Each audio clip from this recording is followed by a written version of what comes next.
kitubaraho gukiranirwa kwacu ni muri Yesu Kristo mu mibabaro ye no mu rupfu rwiwe Imana yiyungiyemo natwe ntiyabaye ikitubaraho gukiranirwa kwacu utarigeze kumenya icyaha Imana yamuhinduye icyaha ku bwacu imutanga mu maboko y'abanyabyaha baramubamba asohoza ibyanditswe kuri we imutanga mu maboko y'abanyabyaha baramubamba asohoza ibyanditswe kuri we ni muri Yesu Kristo mu mibabaro ye no mu rupfu rwiwe Imana yiyungiyemo natwe ntiyabaye ikitubaraho gukiranirwa kwacu hashimwe Yesu watwunze n'Imana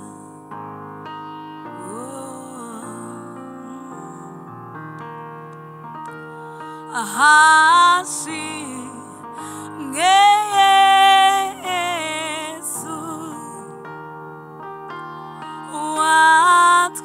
watwunze n'Imana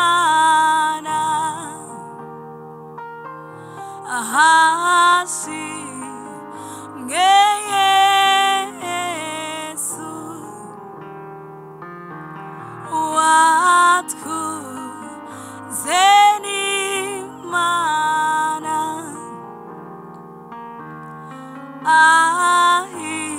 ahimbazwe Yesu watwunze n'Imana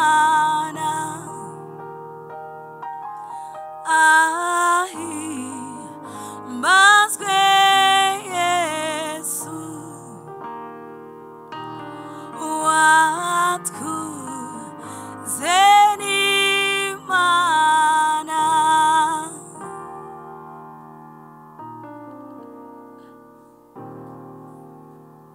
Yesu ashimwe uyu munsi ni umunsi wa 20 w'amasengesho yacu y'iminsi 40 ikigisho cyacu cy'uyu munsi twifashisha igitabo cy'ubuzima bufite intego tuyorwe n'ijambo ry'Imana muri uyu mwanya twumva icyo Imana itubwira mu jambo ryayo aho dusoma Abakorinto ba kabiri bice 5 umurongo wa 18 Abakorinto ba kabiri bice 5 umurongo wa 18 no tugiye gusoma twumve icyo Imana ivugana natwe umurongo wa 18 haravuga ngo ariko ibyo byose bituruka ku Mana yiyunze natwe ku bwa Kristo ikaduha umurimo wo kwiyunga n'abandi mwakira ijambo ry'Imana uyu munsi dufite umutwe uvuga ngo gusana imibanire yasenyutse ijambo dufite uyu munsi riragenda rigaruka ku jambo rivuga ngo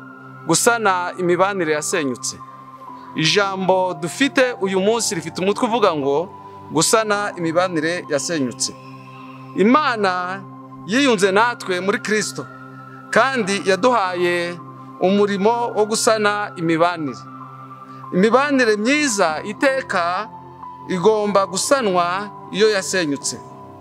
Imana ishaka ko duha agaciro imibanire myiza, tugashyira umwete ku kuyikomeza aho kuyireka. Niba ushaka umugisha w'Imana ku buzima bwawe no kumenyekana nk'umwana w'Imana, ugomba kwiga kubaka amahoro. Yesu yaravuze ngo Imana ishima abakorera kuzana amahoro kuko bazitwa abana b'Imana. Tubisanga mu jambo ry'Imana muri Matayo ibice 5 ku murongo wa 9. Habizera Imana yaduhamagariye gusana imibanire hagati yacu. Iyo dusomye mu Bakorinto ba kabiri ibice 5 umurongo wa 18, dusanga ko Bibiliya yera itwereka intambwe 7 mu nzira yo gusana imibanire. Bibiliya itwereka intambwe 7 mu nzira yo gusana imibanire.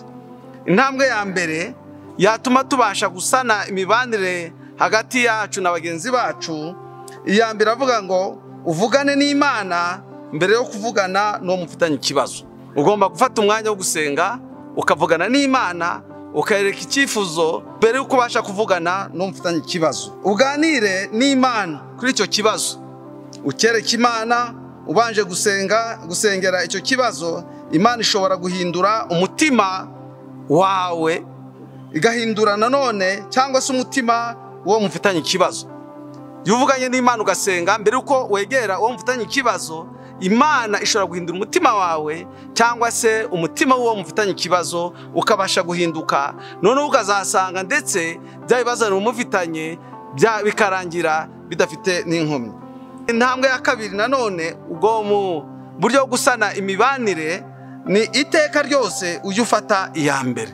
Bishatse kuvuga ngo wowe ubwawe icyo Imana igushakaho ari uko wowe utera intambwe ya mbere. Ntugategereze ko umufitanye ikibazo ari ugomba kumanza kugushaka, ahubwo wowe ugomba kumushaka, nacyo Imana ishaka. Intambwe ya gatatu, wifatanye n'amarangamutima ya mugenzi wawe. Mu gihe uri kumwe na mugenzi wawe mushaka kugira ngo mukemure ikibazo, ugomba wifatanye n'amarangamutima ye. Ibibazo afite, amarangamutima afite, wifatanye nayo, kuko ukoresheje amatwi kurusha umunwa wawe. Biravuga ngo ni ugutega amatwi kandi yakureba akabona ko muri kumwe kurusha uko wakoresha umunwa wawe. Icyo gihe amarangamutima ye yakubonye, umwikiriza buhoro mu mutima, abona ko muri kugendana kandi ko ibyo bihaye agaciro. Intambwe ya kane, wature uruhare wagize muri ayo makimbirane. Bishatse kuvuga ngo wowe ubwawe ugomba kumenya, ukisuzuma, ukareba uruhare rwawe wagize muri ayo makimbirane uragenda na mugenzi wawe, ukareba uruhare rwawe. Wamara kubona uruhare rwawe, niba koko ushaka gusana imibanire yawe, wagombye kubanza kwemera ayawe makosa cyangwa icyaha cyawe. Kuko abantu benshi usanga aho ugira bareba abandi, ariko icy'ingenzi ni uko ugomba kwisuzuma uruhare rwawe. Wamara kubona uruhare rwawe muri ibyo bibazo, ukarwemera, ukemera amakosa yawe, ukemera icyaha cyawe, kugira ngo mugenzi wawe nawe abashe kugira ute koroha mu mutima. Iyo hano tubirebye tubona ko ntabwo uzigera ukemura ikibazo cyawe niba ushishikajwe no kwerekana amakosa uwo ari we, ukwerekana amakosa y'abandi. Nawe ugombye kumanza kureba uruhare rwawe mu makosa yawe, ukabanza kureba icyaha cyawe, maze wamara kucyemera, noneho na mugenzi wawe nawe bikamubasha kumufasha no kwatura no kwemera icyaha cye. Ni intambwe ya gatandatu, ugerageze gutunganya urwawe ruhande. Nuvuga ngo ukimara kubona amakosa yawe, ukimara kubona icyaha cyawe, ugomba gufata iya mbere yo kumanza gutunganya amakosa yawe, ukamanza no kuyihana. Hano ngo Pawulo yaravuze ngo murwanye uruhande, mubane n'abantu bose amahoro. Mu Baroma ibice 12 umurongo wa 18.